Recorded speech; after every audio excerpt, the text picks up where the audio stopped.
Hello friends, and Merry Christmas to you. I hope you're all eating until you're so plump you have to sleep it off in the afternoon. As we well and truly know, the year is coming to a close, and I just wanted to take a look today, and we'll take a look back at 2022, which has been a very up and down year for video games, if you ask me. We've had some extreme highs and some very disappointing mids, and even more disappointing lows, to be honest. So let's drift our minds back to February of 2022, when the release of Elden Ring was before us. This game single-handedly turned me into a Souls fan. I mean, I've played a few Dark Souls games years ago, but it never really stuck with me.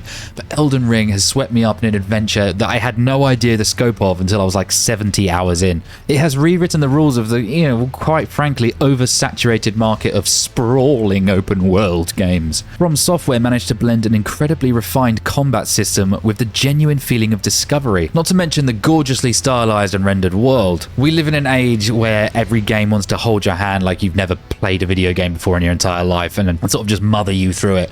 Oh, make sure you look over there. That's where your objective is. Don't worry, love. I've got you.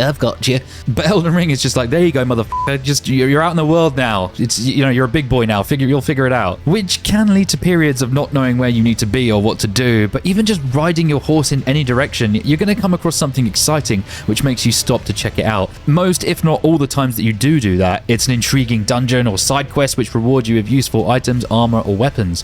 And I love a challenging game, so getting to grips with a combat system where you have to learn enemy attack patterns and know where and when you can dodge roll to escape damage, it really reminded me of how I fell in love with the old Castlevania games. You need to be patient and study your enemy. You can't just run in spamming unless you're stupidly over-leveled, of course. But generally speaking, you're only a few chops away from seeing... And the amount of times I just had to stop and say, wow, what a game. Like, damn, this thing is breathtaking, and it has become one of my favorite games ever.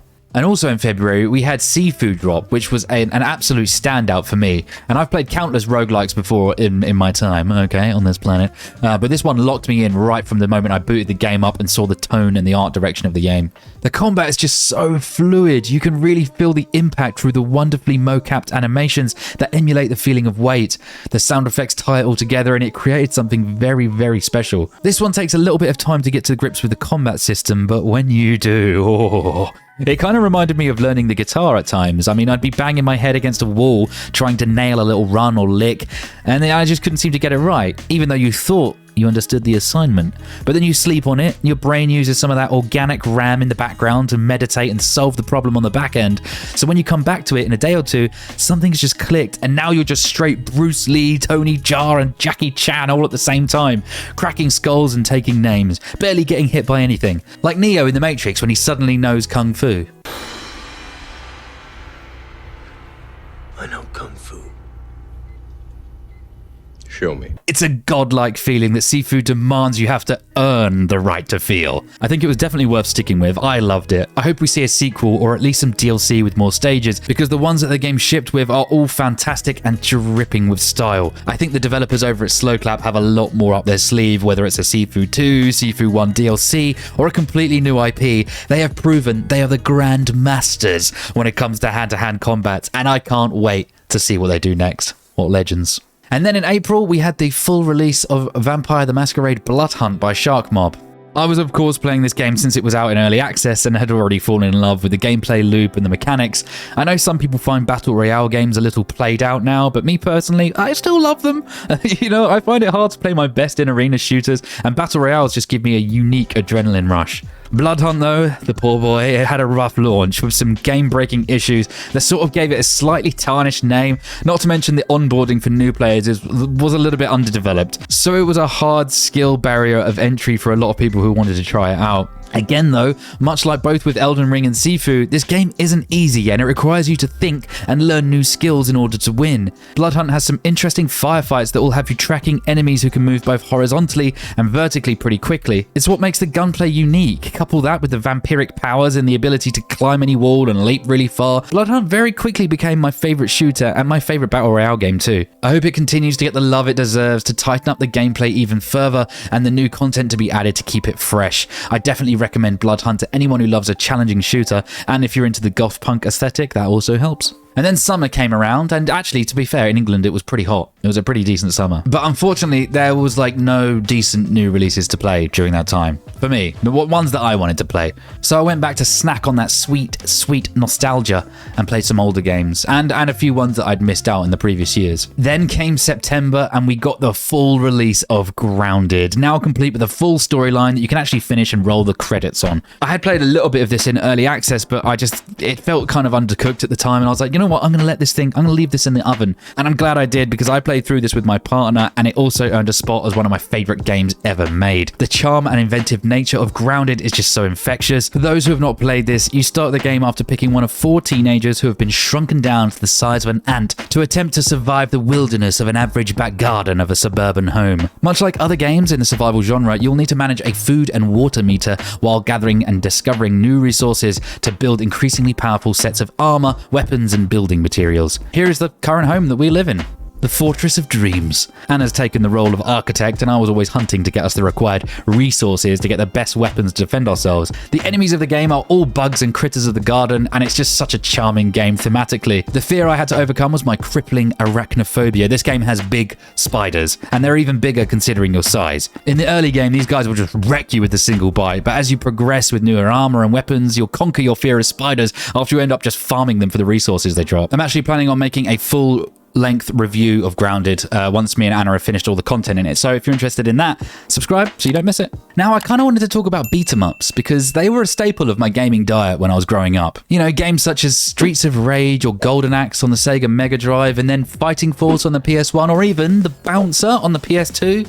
That was a damn good game. The beat-em-up genre was pretty mainstream at that point, but it's just sort of fell out of fashion over the years of third and first-person shooters. Luckily though, we're in the middle of a resurgence as indie developers are dropping absolute bombs and making waves, with titles like Teenage Mutant Ninja Turtles Shredder's Revenge, Streets of Rage 4, Midnight Fight Express, and the one I wanted to shout out today, River City Girls 2. This has to be one of the best, or the best, RPG beat-em-up games I've ever played or even seen. It has an incredible charisma in almost every aspect of its design. The pixel art is distinct and the sprites are charming. The animations are fluid, never confusing to look at. You can feel and easily see every punch, kick, or headbutt that you throw at evil Yakuza members who have overrun the school and town. The writing is self-aware and packed with meta humor and endearing dialogue between these quirky characters, and it'll have you chuckling to yourself in your head as it nods along with a thumping synth-pop soundtrack. The Arc System Works pixie dust was definitely in the ingredients used to create River City Girls 2.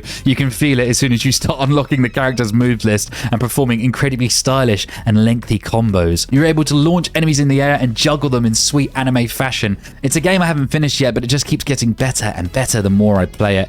The level design impressed me too, with a surprising amount of verticality, which isn't usually present in similar style games. I can wholeheartedly recommend this game to anyone who liked the Scott Pilgrim game from Why can't I talk today? The Scott Pilgrim game from 2010, or the Streets of Rage games from yesteryear. These were the games I wanted to give their own sort of segments here, and I would love to talk about all the games I've played this year, but damn, this video will be a saga. So I will leave my honorable mentions in a pinned comment so I don't feel like I'm doing a disservice, so make sure you check that out. Now it's time to look forward to next year. 2023 is almost with us, and there are some bangers coming out in 2023. Early doors as well. We're talking first 3 months. There's a lot of good games coming out. A lot of fantastic horror games coming out that I just can't wait to get my hands on them and make videos. January the 27th, we have the Dead Space remake coming out. Running on the Frostbite engine, this remake looks to recreate the iconic sci-fi survival horror game from 2008, refining some of the mechanics to bring them up to date and removing the level-to-level progression of the original in favor of a fully explorable USG Ishimura.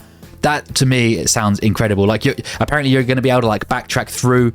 There's no loading between sections anymore. So that means the developers have obviously had to create, like, newer areas and ways to interlink everything. And, boy, I'm thinking, like, maybe slightly Metroidvania style. Like, I don't know how they're going to do it, but it sounds amazing, and I'm very, very keen to check it out. I'm liking what I'm seeing from these trailers and gameplay clips the developers have put out, and I'm looking forward to stomping on some Necromorph scum once again, this time in 4K.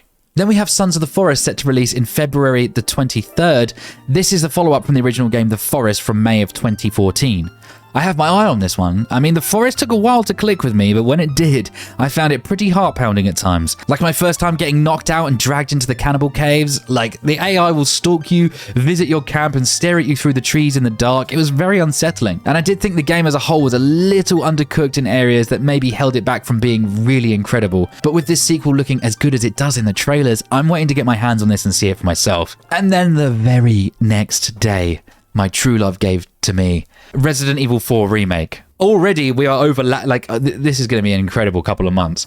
Now, I don't know about you guys, but Resident Evil 4 was one of the best games of my teenage years. I do believe it to be a bit of a double-edged blade, though, when it comes to Resident Evil as a brand. On the one side, it's revolutionized third-person games, and even still to this day, developers are always citing it as their, main inspiration. But on the other side of the blade, it did turn Resident Evil into an action-heavy experience, which for me removed a lot of the horror and scares. It was an incredible game, but not a notably scary one. The remake looks to slightly change up the tone of the game with a bit of a darker aesthetic and graphical style, but judging from the trailer showing Leon clashing a chainsaw with a hunting knife, it's still keeping the over-the-top campy charm of the original. Let's hope it keeps itself fresh with reinventing sections and encounters that we think we know so well.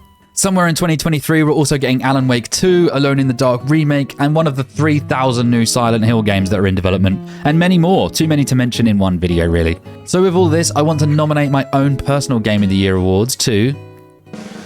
drumroll please. Grounded, the full release. Eh? You weren't expecting it, were you? You weren't expecting that.